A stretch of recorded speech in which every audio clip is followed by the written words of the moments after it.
तो हेलो दोस्तों, कैसे हैं। आज हम आपको पढ़ाएंगे क्लास 12 का फिजिक्स का चैप्टर नंबर 4, जिसमें बताएंगे मैग्नेटिक फील्ड के बारे में। और मतलब मोशन मतलब कोई भी चार्ज है, अगर वो मोशन में है तो उसकी वजह से कोई भी क्या होता है, मैग्नेटिक फील्ड कैसे प्रोड्यूस होगी। ठीक है ना। तो ये वाला चैप्टर हम बताएंगे। स्टार्टिंग का जो यूनिट था उसमें हम बताए थे कि वो जो होता है मतलब इलेक्ट्रोस्टैटिक के दो पार्ट है। मतलब कि एक जो होता है जिसमें आपके जो चार्ज होते हैं वो क्या होते हैं, रेस्ट पे होते हैं, और ये जो चार्ज रहेगा वो क्या रहेगा, मोशन पे रहेगा। तो बेसिकली जब चार्ज मोशन पे रहता है तो उसमें क्या होता है, मैग्नेटिक फील्ड प्रोड्यूस होती है। ठीक है ना। तो उसके बारे में हम बताएंगे आपको। तो मेरे साथ बन रहिए, मैं पढ़ाऊंगा आपको फिजिक्स, जिसमें आज बताऊंगा बायो सेवर्ट का नियम। ठीक है ना, जो बोर्ड के व्यू से बहुत ही इंपॉर्टेंट है। ठीक है, बोर्ड कंपटीशन के व्यू से बहुत इंपॉर्टेंट। ठीक है, तो चलिए आज हमको बताएंगे आपको। तो आज बताएंगे सबसे पहले आपको मैग्नेटिक फील्ड।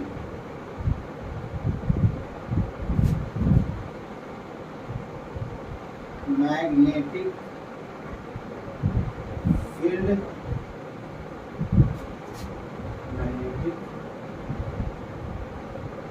मैग्नेटिक फील्ड को बेसिकली बी से दिखाते हैं, रिप्रेजेंट करते हैं बी से। इसका सिंबल होता है बी। जैसे इलेक्ट्रिक फील्ड का ई होता था, इसका क्या होगा, बी होगा।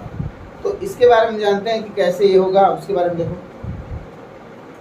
जैसे कि मान लीजिए एक हम लोग वायर ले लिए, ये कोई करंट कैरिंग वायर है। ठीक है ना, करंट कैरिंग वायर है। इसमें आई जो होता है क्या होता है, फ्लो हो रहा है। ठीक है ना, ये कोई क्या है, करंट कैरिंग वायर है। ठीक है ना, करंट कैरिंग वायर है, और इसमें कोई करंट क्या हो रहा है, फ्लो हो रहा है। ठीक है ना, ये कोई करंट कैरिंग वायर है जिसमें क्या हो रहा है, करंट फ्लो हो रहा है। देखो हम क्या लिए, एक करंट कैरिंग वायर लिए जिसमें हम आई करंट था, और इसके पास कोई ये होता है कंपास सुई। क्या होता है, कंपास सुई, कंपास निडिल। ठीक है ना,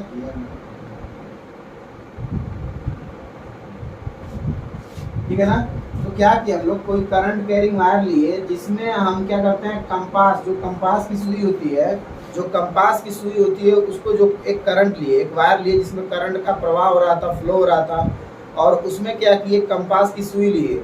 और जब कंपास की सुई उसके पास लेके गए तो हम लोग देखे कि क्या होता है, वो जो सुई होती है वो क्या होता है, डिफ्लेक्शन देने लगी, वो डिफ्लेक्शन शो करने लगी। जैसे कि मान लीजिए जो भी वायर है आपके घर में, पंखा फैन जो भी जिससे चलता है, अगर वो वायर है तो उस वायर से हम क्या करेंगे, उसके बाजू में, जैसे वायर मान लो ये वायर है, जैसे मान लीजिए कि मेरे पास वायर है एक, मान लीजिए ये वायर है कोई, अब इसके ये मार्कर को मान लो वायर है, ठीक। और ये मान लो कि कोई चार्ज है, कोई क्या वो है, उसको बोलते हैं कंपास की सुई है। ठीक है ना, अब इसमें क्या होता है, करंट का फ्लो हो रहा है। अगर मैं इसको इसको इसके पास लेके जाऊंगा तो इसमें जो नीडल होती है उसकी वो क्या करती है, डिफ्लेक्शन शो करने लगती है। ठीक है, इसमें नीडल क्या करती है, डिफ्लेक्शन शो करने लगती है।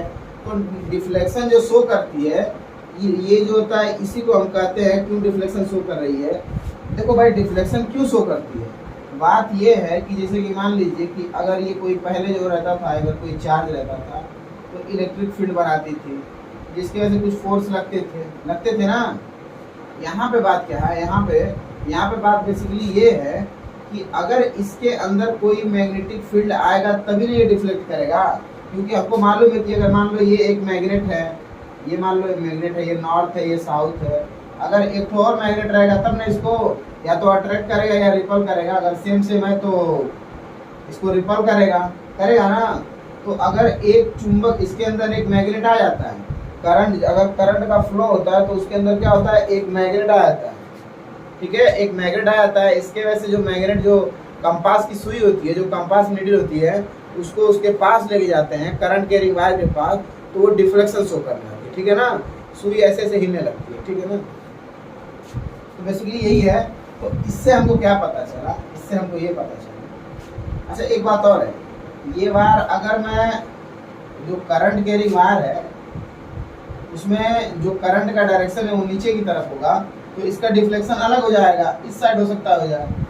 ठीक है ना, ऐसे हो सकता है। तो हम इससे क्या पता पाए, हम इससे यही पता पाए, मैं यहाँ लिख दूँ, current carrying wire current carrying wire produce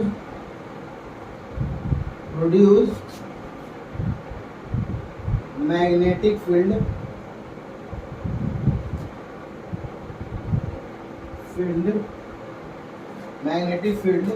around its. ये होता है आपका मैग्नेटिक फील्ड का डेफिनेशन। मतलब कि अगर कोई करंट कैरिंग वायर है, करंट कैरिंग वायर जो होता है उसके वो क्या करता है, अपने चारों तरफ क्या करता है, मैग्नेटिक फील्ड क्या करता है, प्रोड्यूस करता है। ठीक है, बेसिकली यही है। एक बार मैं फिर से बता दूं कि मैं एक करंट कैरिंग वायर लिया, और करंट कैरिंग वायर के पीछे मतलब कि उसके बाजू में, उसके बगल में, उसके चारों तरफ के एक साइड में किनारे पे किसी करंट कैरिंग वायर में मैं ले लिया एक कंपास की सुई, और कंपास की सुई लेने के बाद उसमें जो होता है कंपास की सुई में डिफ्लेक्शन आने लगा। अब डिफ्लेक्शन आने लगा तो हमको मालूम है डिफ्लेक्शन क्यों आता है। अगर कोई मैग्नेट की सुई है, जब कोई मैग्नेट रहेगा तभी वो डिफ्लेक्शन शो करेगी, बिना मैग्नेट के डिफ्लेक्शन नहीं शो करेगी। तो इससे हमें ये पता चला कि करंट कैरिंग वायर में क्या होता है, कुछ मैग्नेटिक फील्ड होता है जिसकी वजह से क्या होता है, ये कंपास की नीडल होती है, क्या करने लगती है, डिफ्लेक्शन शो करने लगती है। ठीक है, तो ये ले लीजिए। और बेसिकली मैग्नेटिक फील्ड जो होता है ये क्या होता है, वेक्टर क्वांटिटी होती है। क्या होता है, ये एक वेक्टर होता है। ये क्या होता है, वेक्टर होता है। यहीं पे लिखते हैं, ये क्या होता है, वेक्टर होता है। ठीक, तो और देखिए फिर उसके बाद हम एक्सपेरिमेंट किए तो क्या हुआ। इतना हो गया, इसको पहले नोट कर लीजिए आप लोग, उसके बाद मैं थोड़ा सा इसको मिटा के और आगे बताऊँ। नोट कर लो।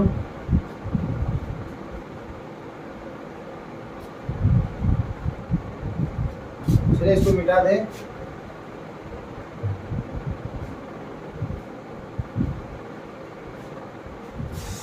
अब देखो, जैसे कि मान लीजिए कि ये कोई एक करंट कैरिंग वायर है, ये आई है, और एक और है, इसमें मान लीजिए कि करंट आई है।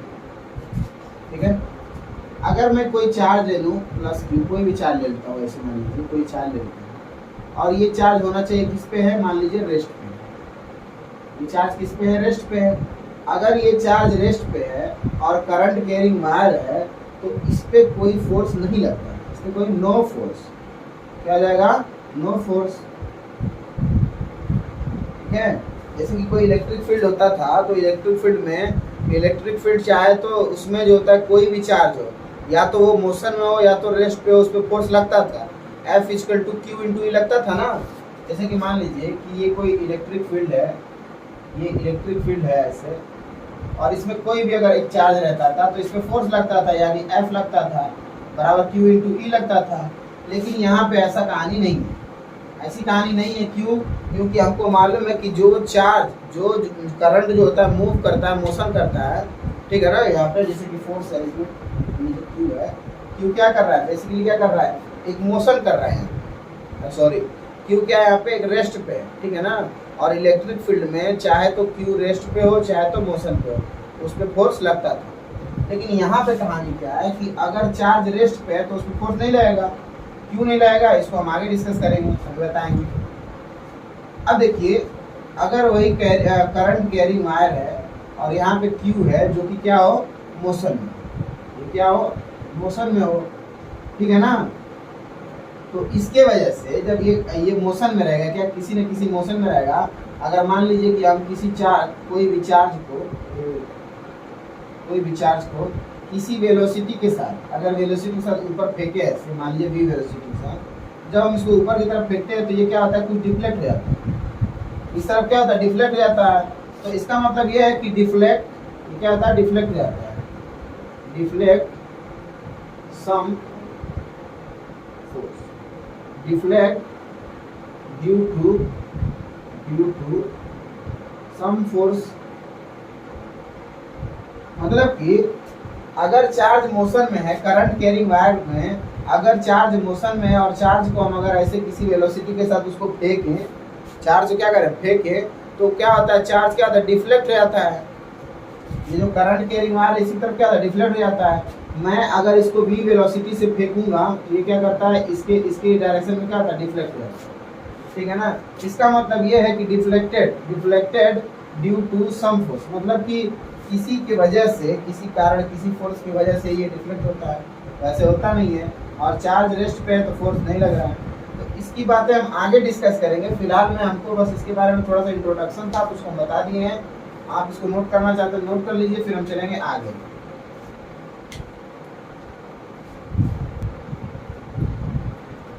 तो चलिए, इसका मतलब हमको क्या मालूम चला कि करंट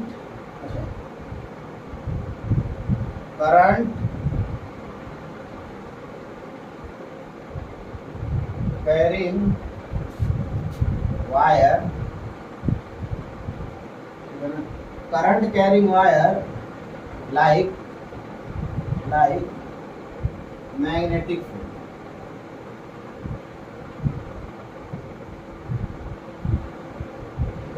करंट कैरिंग वायर एक तरह से क्या होता है, मैग्नेटिक फील्ड होता है, जो कि अपने अराउंड, अपने चारों तरफ क्या करता है, प्रोड्यूस करता है। अब देखिए इसका हम बता देते हैं, इसका एसआई यूनिट क्या होगा, एसआई यूनिट, ठीक है, एसआई यूनिट होता है न्यूटन पर एम्पियर मीटर, या फिर टेस्ला बोलते हैं इसको, टेस्ला, TESLA, टेस्ला, या फिर इसको कह सकते हैं वेबर पर मीटर स्क्वायर, ये भी कह सकते हैं। ठीक है, इसको इधर लिखिए, वेबर पर मीटर स्क्वायर, ये होता है। इसको नोट करिए। फिर उसके बाद इसके बताते हैं कि देखो, सबसे पहले बड़ा ही मतलब हम एक सिरे से लेके चलेंगे, जिसमें हमको मालूम है कि सबसे पहले आपको क्या पढ़ना, उसके आगे आपको जरूरत क्या पड़ेगी। ठीक है, तो इसको नोट करो, फिर उसके बाद हम आगे चलते हैं। नोट करो।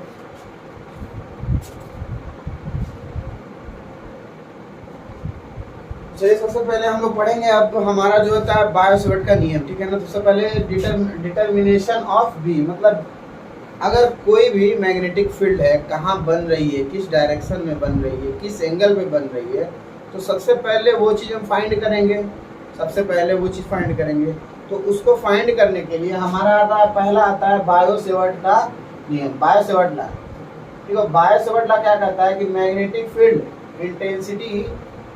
Intensity due to DL length of wire. इसका मतलब समझा रहे हैं हम। मतलब ये होता है कि मतलब कि अगर ये कोई करंट कैरिंग वायर है, जैसे ये कोई करंट कैरिंग वायर है, अगर ये कोई करंट कैरिंग वायर है, जैसे कि मान लो ये कोई करंट कैरिंग क्या है, वायर है, जिसको हम आई बोल देते हैं। ये क्या कहता है, ये कहता है कि इतना बड़ा अगर वायर है, अगर मान लो ये पूरा का पूरा, इसकी लेंथ कितनी है, अगर L है, तो L लेंथ पे मैग्नेटिक फील्ड डिफाइंड नहीं है, हम निकाल नहीं सकते। ठीक है, जैसे मैं एग्जांपल के तरीके पे आपको बताता हूँ। ये मान लो वायर है, और मैं बोल दिया कि यहाँ पे इलेक्ट्रिक फील्ड यहाँ पे आपको मैग्नेटिक फील्ड बताना है। ये B, यहाँ पे B क्या होगा, इस पॉइंट P पे B का वैल्यू कितना होगा। मैं बोल दूँ यहाँ से बताओ या पूरे वायर से बताओ, तो बताना मुश्किल है, नहीं बता पाएंगे। ठीक है ना। अगर छोटे से लेंथ के लिए पूछेंगे तो बता सकते हैं, लेकिन बड़े से लेंथ के लिए नहीं बता सकते हैं। तो बायो-सैवर्ट ने यही कहा कि magnetic field intensity due to DL length of wire, मतलब किसी वायर के छोटे से लेंथ से, अगर ये वायर है, इसका छोटा सा लेंथ ले ले, अगर मान लो यहाँ पे इसको हम बोल दें डीएल, अगर छोटा सा लेंथ ले और अगर बोल दें यहीं से पॉइंट पी पे यहाँ पे निकालने के लिए, तो हम बता सकते हैं। ठीक है ना। अगर ये वायर पूरी लेंथ एल है और यहाँ से छोटे से, मतलब कि छोटे से लेंथ, बड़ी लेंथ का एक छोटा सा पार्ट लेंगे, छोटा सा लेंथ लेंगे, यानी डीएल लेंथ लेंगे, और डीएल लेंथ लेने के बाद आप जिस एंगल पे पूछेगा वहाँ पे मैग्नेटिक फील्ड हम निकाल सकते हैं। ठीक है, तो बायो-सैवर्ट के मतलब कि लॉ के अनुसार हम कैसे निकालेंगे उसी को हम बताएंगे। ठीक है, तो देखो इसको मिटा दें, क्योंकि हमको जगह चाहिए, इसको मिटा दें।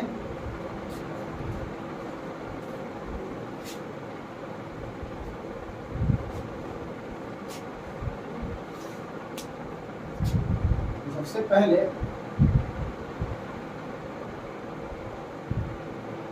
मान मान लीजिए कि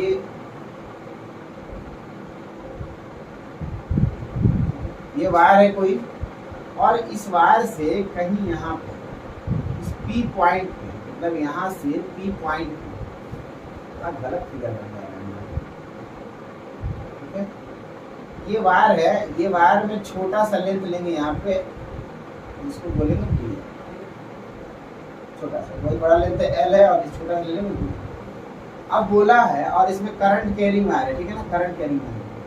अब बोला है कि यहाँ से किसी पी पॉइंट पे, यहाँ से किसी पी पॉइंट पे, ठीक है, इस पी पॉइंट पे मैग्नेटिक फील्ड क्या होगा, यही हमको बताना है। तो मैं बोल दूँ एक छोटी सी लेंथ है डीएल, और डीएल से मैं यहाँ पे बोल दूँ, अगर डीएल से मैं बोल दूँ कि यहाँ से यहाँ तक की लेंथ कितनी आर है, कोई दिक्कत? ये हो गया पी, ठीक है। डीएल से क्या है, आर लेंथ पे है। अब एक बात बताओ कि डीएल में और आर के बीच में कुछ एंगल होगा जिसको हम बोल देंगे थीटा। डीएल का डायरेक्शन करंट के डायरेक्शन में होना चाहिए, यानी एल का डायरेक्शन किसमें होना चाहिए, करंट के डायरेक्शन में, मतलब आई के डायरेक्शन में होना चाहिए, सेम होना चाहिए, ठीक। यहाँ पे हो गया इतना हो गया। तो अब देखो इसका फॉर्मूला क्या आता है, बेसिकली वेक्टर फॉर्मूला बताते हैं, वेक्टर फॉर्म।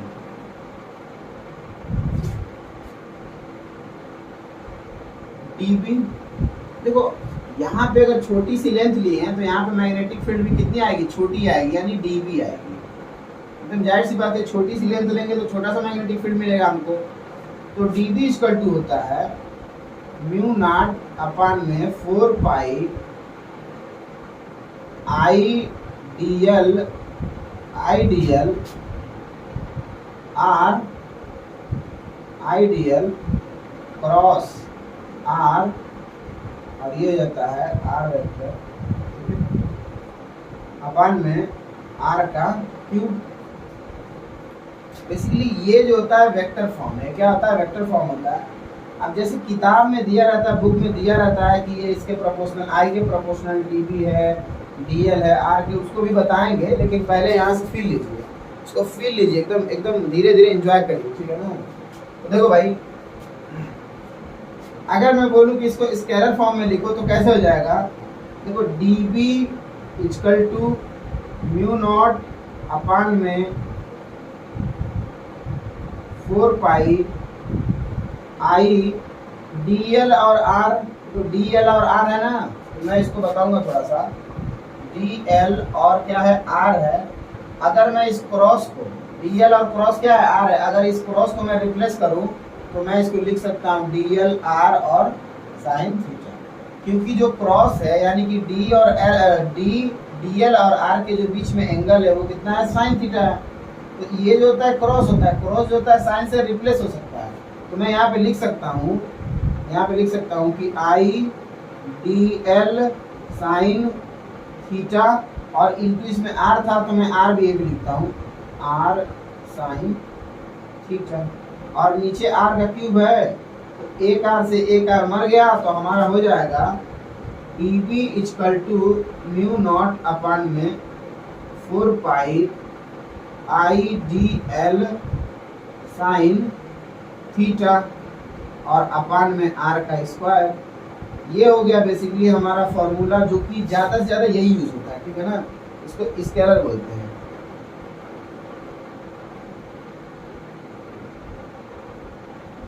ठीक है, थोड़ा मैं मार्कर में इंक डाल दूं। चलिए ये हो गया बेसिकली, इसको मिटा दें, एक बार फिर से देख लो।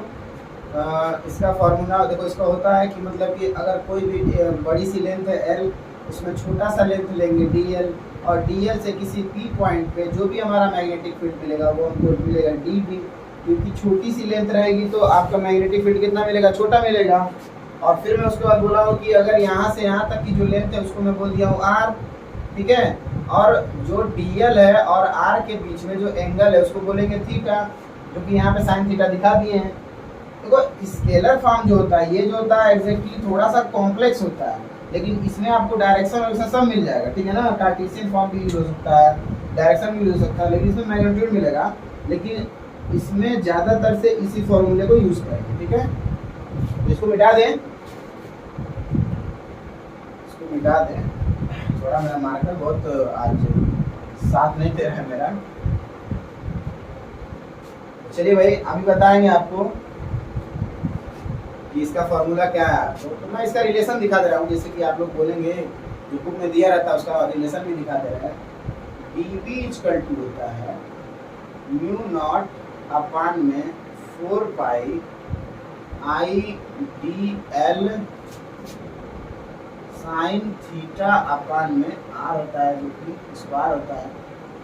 इसका मैं आपको रिलेशन बता देता हूँ, किसके प्रोपोर्शनल होता है, किसके प्रोपोर्शनल नहीं होता है। और बेसिकली ये जितनी भी कहानी है, जितना फॉर्मूला बना है, ये एक्सपेरिमेंट से बना है, ठीक है ना। इसको ऑब्जर्व किया गया, मतलब एक्सपेरिमेंट किया गया, उसके बाद ऑब्जर्व किया गया कि ये चीज़ हुआ है तो ही हुआ। तो मैं सबसे पहले मैं बता दूं कि यहाँ पे जो dB है, यहाँ पे dB ये प्रोपोर्शनल होता है I, ठीक। और ये I कैसा होना चाहिए, जो करंट कैरिंग वायर में होना चाहिए, ठीक। और dB प्रोपोर्शनल होना चाहिए, DL ये क्या होता है, प्रोपोर्शनल होता है। देखो अगर करंट का, देखो करंट अगर बढ़ाएंगे तो D मतलब कि मैग्नेटिक फील्ड भी बढ़ेगा, अगर लेंथ को बढ़ाएंगे तो मैग्नेटिक फील्ड भी बढ़ेगा, ठीक है।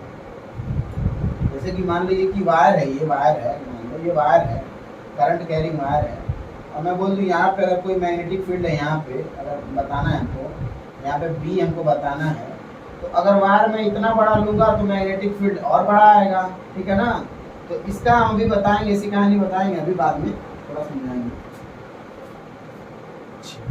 अब देखो dB प्रोपोर्शनल टू होगा साइन थीटा के, ठीक है। मतलब कि अगर ये वायर है, करंट कैरिंग वायर है, ये I है, और अगर मैं बोल दूँ यहाँ से इतना एंगल थीटा है, ठीक। अगर मैं बोल दूँ एक एंगल यहाँ पे है, थीटा 2 है, ये मान लो थीटा 1 है, थीटा 2 है। अब ये एंगल ज़्यादा हुआ, अगर एंगल ज़्यादा होगा, एंगल ज़्यादा होगा तो ये dB का मान भी क्या हो जाएगा, बढ़ जाएगा। एंगल ज़्यादा का मतलब साइन 90 अंश, साइन 90 डिग्री जो होता है क्या होता है, 1 होता है, सबसे मैक्सिमम वैल्यू होती है। तो साइन 90 डिग्री पे क्या होता है, ये ज़्यादा होगा, ये बढ़ेगा तो ये भी बढ़ जाएगा, ठीक है। ये अब मैं इसको बोल सकता हूँ कि dB प्रोपोर्शनल टू 1 अपान में r का स्क्वायर। जितना अगर मान लीजिए जितना जो करंट कैरिंग वायर है, मैग्नेटिक फील्ड से जितना आप दूर जाएंगे, मैग्नेटिक फील्ड जो बनता है किसकी वजह से बनता है, करंट कैरिंग वायर से। अगर कोई करंट है उसमें, कोई वायर है उसमें करंट अगर जा रहा है, तो इसका मतलब उसके पास क्या होता है, मैग्नेटिक फील्ड है, वो अपने चारों तरफ क्या करती है, मैग्नेटिक फील्ड बनाती है। और अगर मैग्नेटिक फील्ड जो वो बना रही है, तो वो बोल रहे हैं कि मैग्नेटिक फील्ड, जितना मैग्नेटिक फील्ड से आप दूर जाएंगे उतना उसका मान क्या होता है, कम हो जाएगा, वैल्यू कम होती जाएगी, ठीक है ना। अगर R की वैल्यू बढ़ाएंगे, जैसे कि मान लीजिए कि ये मान लीजिए कोई P पॉइंट है, ठीक है, इस पे कुछ मैग्नेटिक फील्ड है, P है। अब यहाँ से मैं इतनी दूरी पे रहूँगा, अगर मान लीजिए कि इसको बोलता हूँ R1 डिस्टेंस, और यहाँ से एक और डिस्टेंस बोल दो जिसको बोलता हूँ R2 डिस्टेंस। देखो इसमें ये ज़्यादा इस पे मतलब कि कैपेबल होगा, लेकिन ये थोड़ा कम कैपेबल होगा इसकी तुलना में, क्योंकि ये दूर है, इस पे फोर्स भी कम लगेगा, ठीक है ना, मैग्नेटिक फोर्स भी कम लगेगा, और इलेक्ट्रिक फील्ड, अरे मैग्नेटिक फील्ड भी कम लगेगी, ठीक है। अब देखिए ये 1 2 3 4 सबको कंबाइंड करके क्या हम ऐसे लिख सकते हैं, dB proportional to I dl sine theta upon में r का स्क्वायर, ठीक। ये प्रोपोर्शनल हटाते हैं तो कोई लगाते हैं कांस्टेंट, और उस कांस्टेंट को क्या कहते हैं वो हम लिख के दिखा दे रहे हैं हमको। इसको मैं यहाँ पे लिख दूँ, यहाँ पे लिख देता हूँ, ये हो जाएगा dB इक्वल टू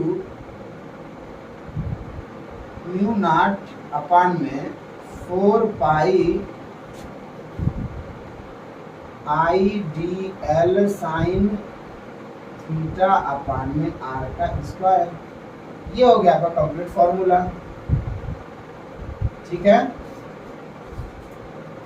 अब देखिए जो ये होता है म्यू होता है, म्यू रिलेटिव, इसको बोलते हैं म्यू, क्या बोलते हैं बता दे रहा हूँ आपको। म्यू इक्वल टू पहले होता क्या है, पहले ये जान लो, म्यू रिलेटिव परमेबिलिटी, इसको बोलते हैं म्यू नॉट होता है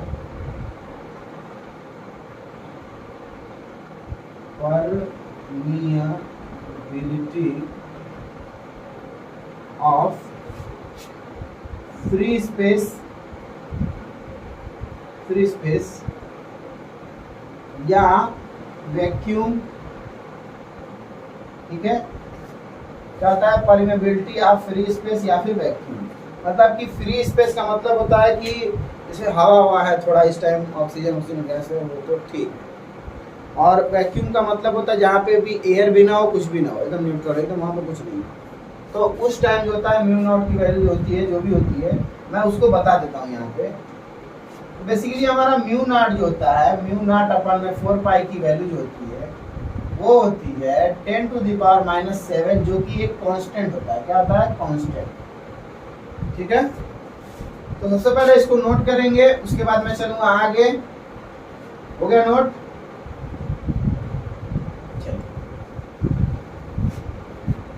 अब मैं बताऊंगा, इसको मिटा दूं। अब देखो इसका यूनिट पूछता है, इसका क्या पूछता है? यूनिट पूछता है, एसआई यूनिट, तो मैं उसको भी निकाल लेता हूँ। देखो ये डीबी, इसका एसआई यूनिट क्या होता है? मैग्नेटिक फील्ड का इसका होता है न्यूटन पर एम्पियर मीटर, ये होता है न्यूटन पर एम्पियर मीटर इक्वल टू इसका म्यू नॉट अपान में 4 पाई, इसी का निकालना है हमको इसका एसआई यूनिट निकालना है। क्या निकालना है? एसआई यूनिट, ठीक है ना, जो कि कांस्टेंट है परमेबिलिटी का। तो ये आई का क्या होता है? आई का होता है एम्पियर, और डीएल का क्या होता है? मीटर। जो लेंथ होता है उसका क्या होता है? मीटर होता है। साइन थीटा का कुछ एंगल नहीं होता, एंगल का कुछ होता ही नहीं है एसआई यूनिट। और आर स्क्वायर का होता है मीटर स्क्वायर, मतलब कि कोई ना कोई लेंथ होगी, तो 1 मीटर से 1 मीटर कट जाएगा, 1 मीटर और बचा तो 1 मीटर इससे कट जाएगा। हम इसको लिख सकते हैं म्यू नॉट अपान में 4 पाई इक्वल टू, देखो एम्पियर और ये न्यूटन, देखो एम्पियर का एम्पियर में उड़ा जाएगा, क्योंकि ये क्या हो रहा है? इससे मल्टीप्लाई हो रहा है, इधर आएगा डिवाइड हो जाएगा। तो इसको लिख सकते हैं न्यूटन पर एम्पियर स्क्वायर, ठीक है, इसको ऐसे भी लिख सकते हैं न्यूटन पर एम्पियर का स्क्वायर। ये 1 एम्पियर दोनों का हो जाएगा स्क्वायर, मल्टीप्लाई होगा तो ये हो गया, ठीक है ना। इसको नोट करो, फिर आगे चले। बेसिकली ये क्या होता है? कांस्टेंट होता है। ये क्या होता है? एक प्रकार का कांस्टेंट होता है, कांस्टेंट होता है जिसकी वैल्यू 10⁻⁷ होती है। लिख दिए, यहाँ पे भी लिख दिए 10⁻⁷, ठीक है, न्यूटन पर एम्पियर का स्क्वायर, ये होता है। इसको नोट करो, फिर और आगे चले। नोट करो,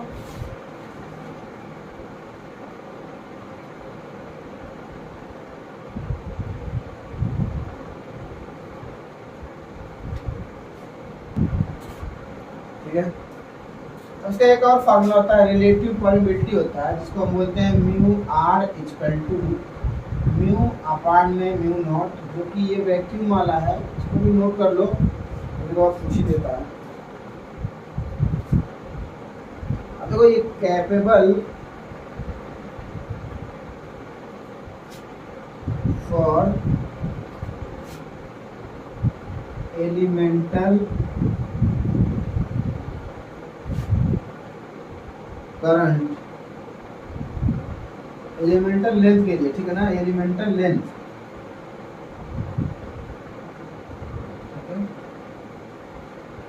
ठीक है ना। तो हमको मालूम ये चला कि बायो सेवर्ट का जो नियम है, जो लॉ है, वो जो होता है किसी एलिमेंटल लेंथ के लिए, मतलब छोटे से लेंथ पे हम निकाल सकते हैं, बड़े लेंथ के लिए डिफाइंड नहीं है और ना डिफाइन हम कर सकते हैं, ठीक है ना। अगर वो करना होगा तो उसका अलग अलग केस आएगा, तो उसको हम बताएंगे। पहले इसको नोट करो।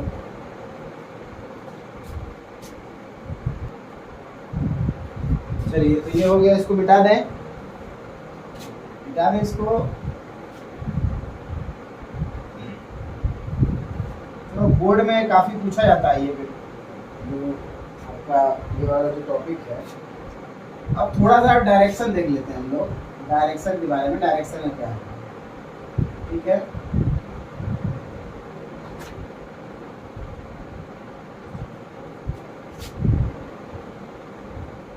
ये मान लीजिए कि कोई वायर है, करंट कैरिंग वायर है, ठीक है।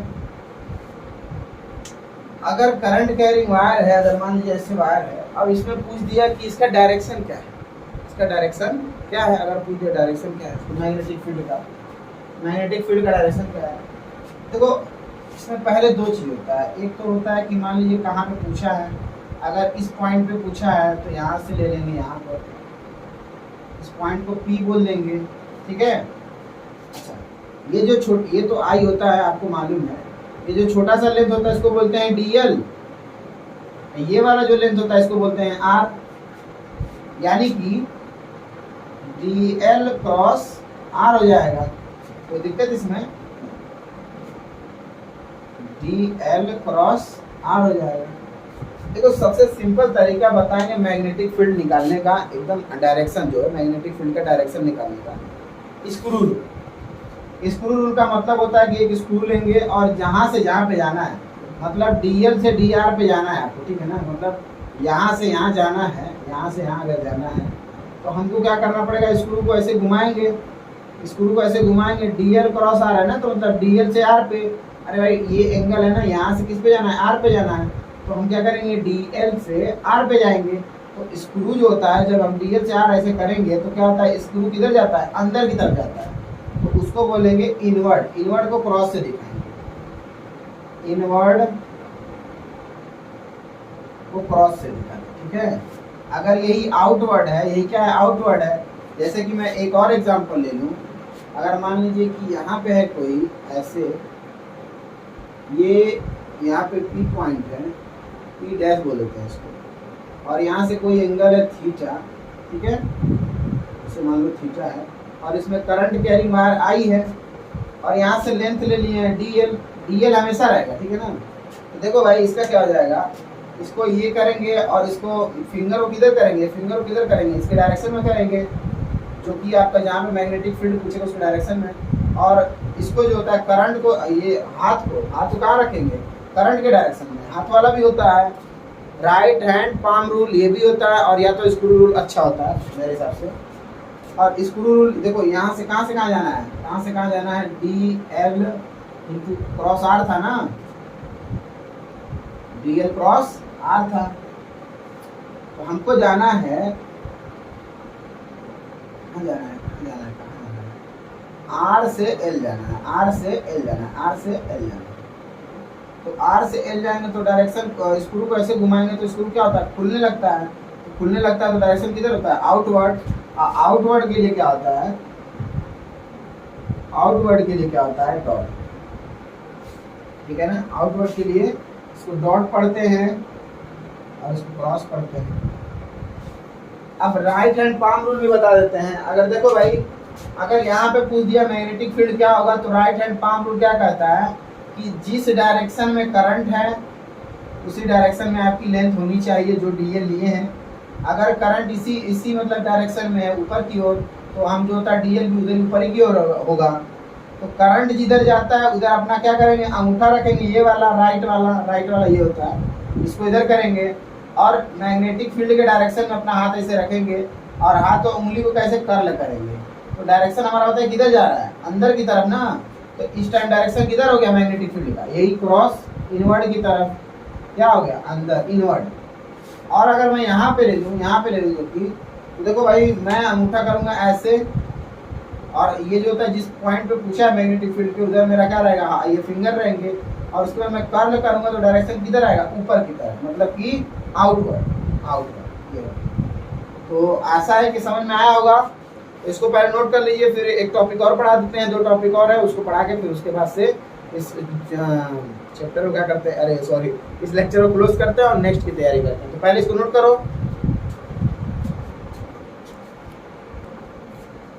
तो चलिए अब बताएंगे आपको किसी एक वायर से, मतलब कि एक पूरे वायर में कैसे हम जो होता है उसका मैग्नेटिक फील्ड को क्या करेंगे, फाइंड करेंगे। सबसे पहले देखो दिया magnetic field due to finite strength, मतलब किसी एक लेंथ रहेगा, जैसे मान लो मैं यहाँ पे बना ही देता हूँ, ये कोई लेंथ है। अब इस लेंथ से कोई यहाँ से मैं ले लेता हूँ ऐसे,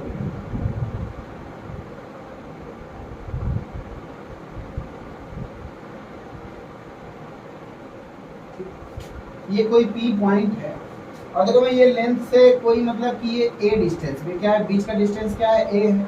और मैं यहाँ पे जो ए लिया हूँ कभी भी मतलब इसके ना ही इसके एकदम सेंटर में लिया हूँ, ऐसा कुछ नहीं किया हूँ। मैं लिया हूँ एक ऐसे केस में, एक ऐसा केस लिया हूँ जिससे कि आप चाहें तो जो चाहे वो जिसका मैग्नेटिक फील्ड होगा इससे निकल जाएगा, फॉर्मूला बताएंगे। तो मैं मान लेता हूँ कि यहाँ से लेके पूरे पूरे जो लेंथ है उसको क्या करूँगा, कवर करूँगा। तो मैं यहाँ से बोल देता हूँ कि ये मान लीजिए कि कोई लेंथ एल है, और यहाँ से एक यहाँ तक मैं बता देता हूँ, ये बना देता हूँ बेसिकली यहाँ तक, इसमें कोई दिक्कत, ठीक है, यहाँ तक हो गया। मैं इसको बोल देता हूँ φ1, और ये वाला बोल देता हूँ φ2, इसको बोल देता हूँ φ2, इसको बोल देता हूँ बेसिकली इधर है φ2, ठीक है। अब बोल देता हूँ मैं यहाँ से यहाँ तक लेंथ ले लेता हूँ, इसकी ऐसे लेंथ ले लेता हूँ, इसका जो लेंथ है यहाँ से, ये लेंथ है आपका एल, लेंथ कितना दे दिया, एल दे दिया है, ठीक है। अब इसमें बोला क्या है, इस क्वेश्चन में बोला क्या है, बोला है कि कोई फाइनाइट लेंथ लेना है, कोई क्या करना है, फाइनाइट लेंथ लेना है। अब इस लेंथ में से मान लो किसी इसी पॉइंट से कहीं से भी दे सकता है, यहाँ पॉइंट से, इस पॉइंट से, इस पॉइंट से इस पी पॉइंट पे, ये पी पॉइंट है आपका, इस पी पॉइंट पे मैग्नेटिक फील्ड क्या होगा। तो मैं बेसिकली यहाँ से देखो ऐसे बना देता हूँ, ये हो गया, ठीक है। और यहाँ से मैं ये जो लेंथ लिया उसको बोल देता हूँ थीटा, यहाँ से इसको मैं थीटा बोल दिया।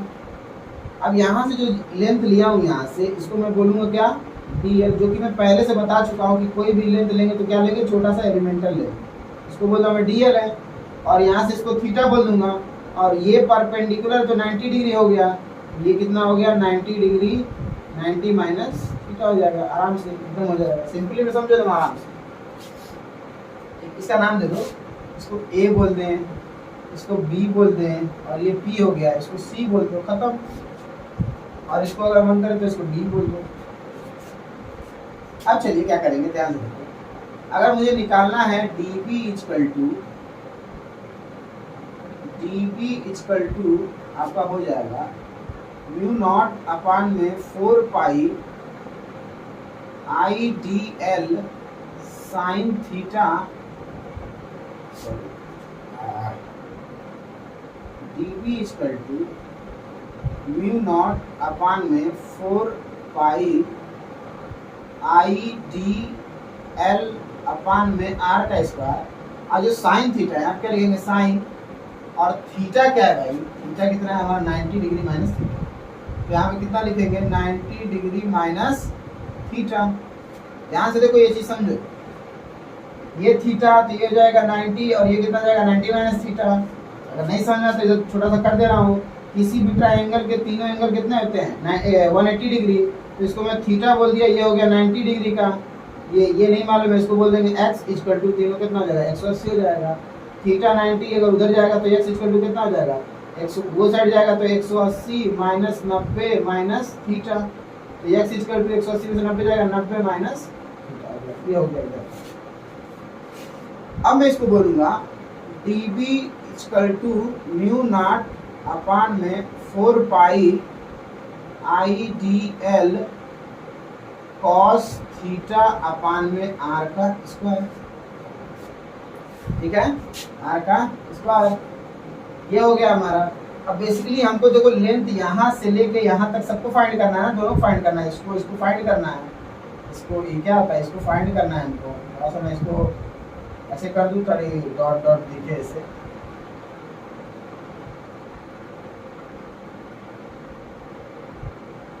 ठीक है। ये लेंथ का पूछा है, तो मैं लेंथ को बनाने के लिए सबसे पहले मैं क्या करूँगा, इंटीग्रेशन कर दूंगा, इसका भी इंटीग्रेशन यहीं पे कर दो, और इसका भी क्या हो जाएगा, इंटीग्रेशन हो जाएगा। अब ये इंटीग्रेशन कहाँ से होगा, माइनस फाइव से, ठीक है, माइनस फाइव से प्लस फाइव तक, माइनस फाइव से प्लस फाइव तक, इसको φ1 बोल दो, इसको φ2 बोल दो। यहाँ पे क्या बोला है, φ2 बोला है ना, तो इसको φ2 कर दो, माइनस नीचे वाला माइनस होगा, ऊपर वाला प्लस होगा, तो माइनस देखो नेगेटिव से पॉजिटिव, -φ1 से, और ये φ1 है, φ2 से φ1, तो -φ2 से φ1 तक, यहाँ पे φ1 है। अगर दिक्कत बदल दे रहे हैं, यहाँ पे दिक्कत हो रही है तो इसको φ2 कर दो, और इसको क्या करेंगे, φ1 कर देंगे। हो गया, -φ1 से φ2 तक। देखो अब इसमें बात सुनो, फाई ही क्यों लिए हैं, फाई इसलिए लिए कि देखो इतने में इतना थीटा पड़ रहा था, इतने में यहाँ से लेके इतने में कितना थीटा प्लस, अरे φ2 प्लस थीटा हो रहा था। जितना एंगल बड़ा होगा, मैं बोलूँ कि इतना सा एंगल होगा, तो इसमें मान लो ये मेरा एंगल है इतना हाथ का दोनों बीच का, तो इतना ये मार्कर आया, इतना बड़ा कर दूँ तो एंगल ज़्यादा होगा, इतना करूँ एंगल ज़्यादा होगा। तो जो ये होता है, अगर एंगल ये बढ़ा रहा है, ये एंगल बढ़ेगा तो लेंथ यहाँ पे चली जाएगी, और एंगल बढ़ा देगा तो लेंथ यहाँ पे चली जाएगी, और ऊपर बढ़ा देगा इधर चली जाएगी। ऐसे करते करते क्या लेंथ का मेजर हो सकता है। जैसे मान लो ये लेंथ है कोई, और मैं बोलूँ यहाँ से कोई ए है, और यहाँ से मैं अगर एक लेंथ रखूँ, मान लो ये कोई थीटा है, तो यहाँ पे हो जाएगा। यहाँ पे कर दूँ तो इसको बोल देंगे θ2 बोल सकते हैं, और बड़ा कर दूँ तो और दूर जाएगा, θ3 हो जाएगा। मतलब जितना लेंथ, मतलब जितना एंगल बढ़ाएंगे उतना लेंथ भी बढ़ेगा, ठीक है ना। बेसिकली इसके कहने का मतलब यही है। अब देखिए भाई, अब बात आती है कि इसको इंटीग्रेट करना है, और इसमें वेरी क्या कर रहा है, वेरी कर रहा है थीटा। अब यहाँ पे तो आपका आ गया dl, dl को थीटा के रिस्पेक्ट में इंटीग्रेशन कर ही नहीं सकते हम लोग, तो क्या करेंगे। अब इसका दिमाग लगाइए, चलिए मैं इसको बताता हूँ क्या करेंगे। इधर साइड में बताता हूँ, इसको मिटा दूँ। सबसे पहले क्या करेंगे, हम लोग लेंगे इसमें एल को dl जो है, तो सबसे पहले बता दें cos थीटा इसका क्या होता है, यहाँ का ये देखो,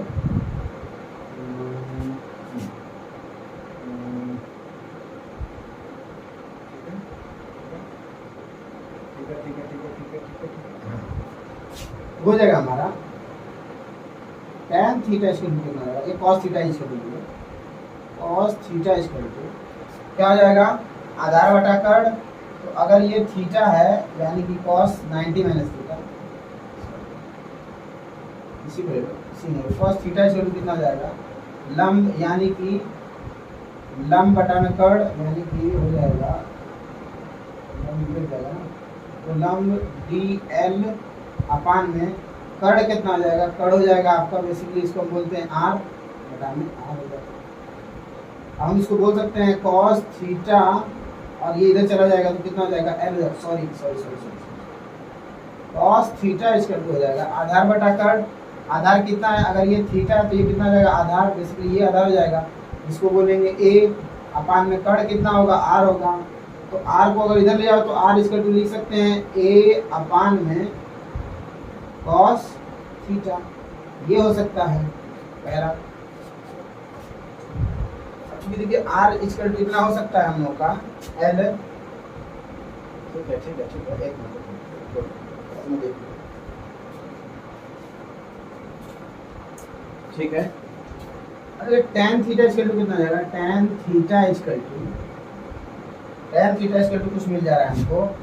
अगर ये एंगल है tan थीटा इसका लंब कितना है l है, और बटा में आधार कितना है a है, ठीक है। मैं a को इधर कर दूंगा, या तो a को इधर कर दूंगा तो हो जाएगा l equal to a tan theta. अब दोनों साइड इंटीग्रेट, दोनों साइड क्या कर दूंगा, इसको डिफरेंशिएट कर दूंगा तो ये हो जाएगा dl अपान में d theta equal to a sec square theta हो जाएगा।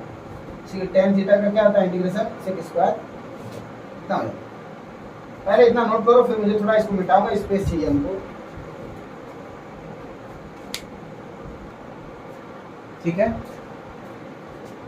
अब इसको मैं लिख सकता हूँ, थोड़ा सा इधर ही लिख दूँ, यहाँ पे जितना हमको जरूरत है dl इक्वल टू, इसको मिटा दूँ।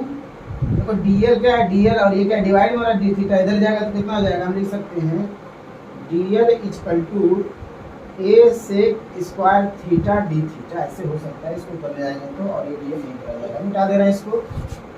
अब देखो भाई यहाँ पे बेसिकली होगा क्या हमारा, अब कहानी स्टार्ट होगी। अब देखो यहाँ पे लिखेंगे, यहाँ पे हो जाएगा db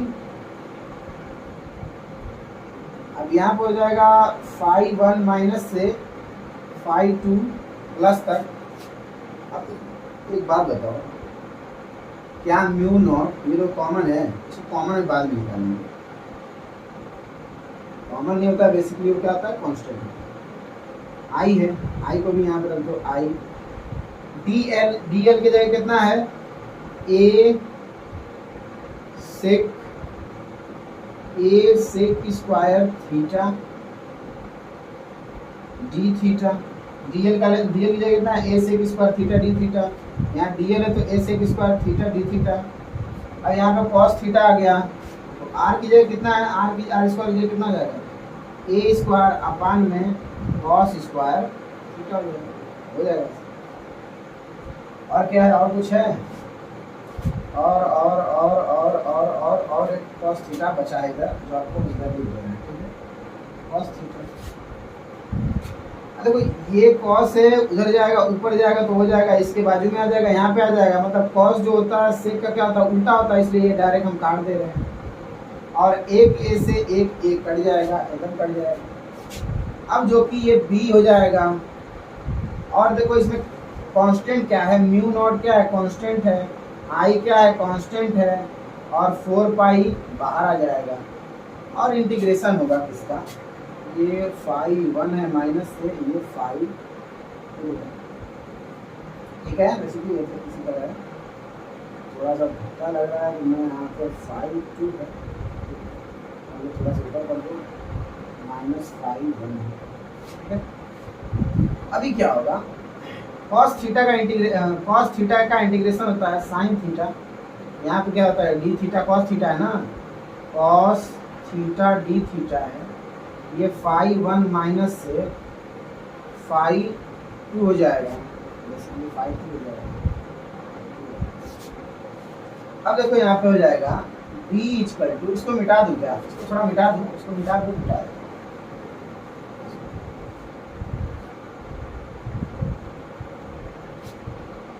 बी इक्वल टू आएगा हमारा, देखो म्यू नॉट अपान में 4 पाई कॉस थीटा का इंटीग्रेशन था साइन थीटा, तो मैं लिख दूंगा साइन थीटा माइनस फाई 1 से फाई 2 तक।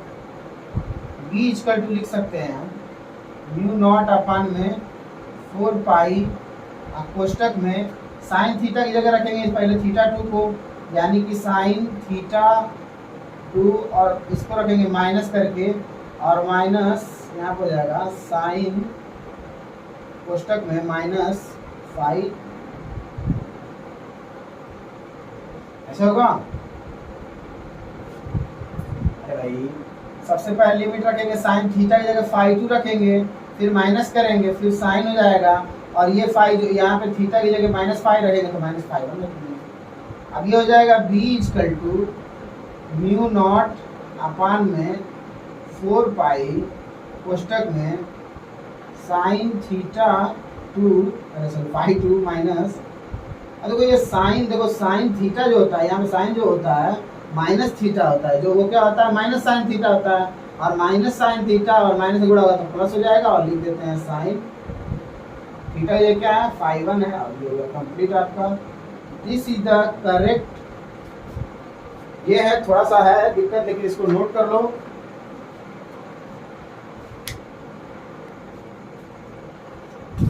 तो फाई 1 जो था, phi 1 and phi 2, phi 1 and phi 2 measure to perpendicular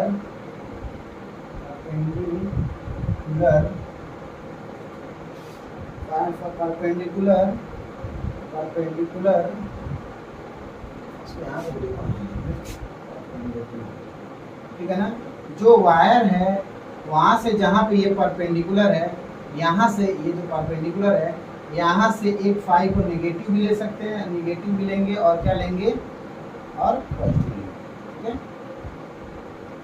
ऐसे नहीं, अगर इधर फाई 1 है तो इस साइड ऊपर वाला प्लस हो जाएगा, और नीचे आएंगे तो क्या हो जाएगा माइनस हो जाएगा, यानी ये फाई 1 क्या हो जाएगा माइनस हो जाएगा। बेसिकली यही है बात, ठीक है। अब देखिए जो कि हमारा फॉर्मूला आया है, थोड़ा सा मैं ये ठीक है, इसी को करेक्ट फॉर्मूला हमारा आया है v equal to mu naught upon में 4 pi I D L sine phi 1 plus phi 2 upon में r का स्क्वायर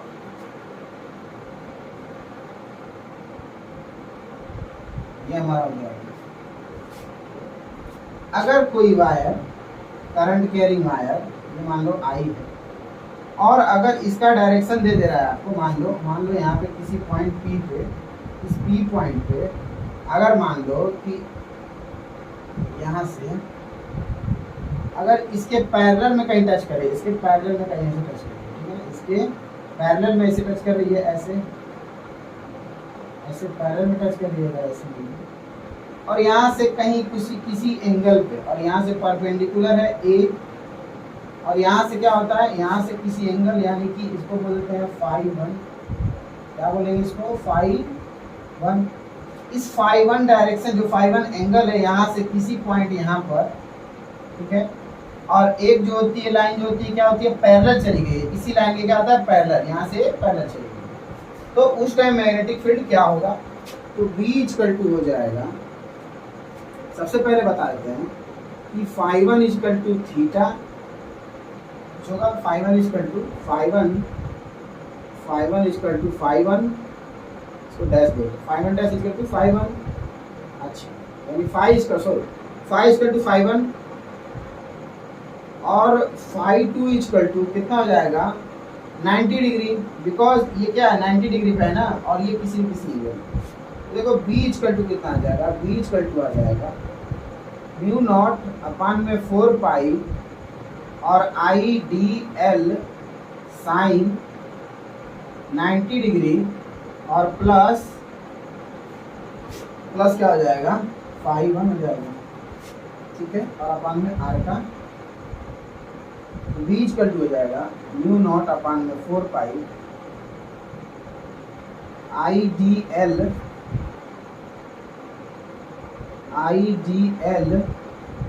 साइन 90 डिग्री का 1 होता है, और यहाँ पे कितना हो जाएगा, 5 हो जाएगा, या तो इसी तरह रहने दो या तो फिर छोड़ दो, ठीक है ना। अगर बाय द वे ये भी अगर दे दिया है आपका इनफाइनाइट पे है, तो हम इसको कर सकते हैं, यानी कि फाई 1 और फाई 2 भी कितना हो जाएगा, 90 डिग्री, तो ये 90 कितना हो जाएगा, 180 हो जाएगा, और आ जाएगा भाई 180 डिग्री और अपन माइनस का हो जाएगा। मतलब बात ये कि फाई 1 फाई 2 कुछ भी आप रख सकते हैं, उस टाइम आप मैग्नेटिक फील्ड बता सकते हैं।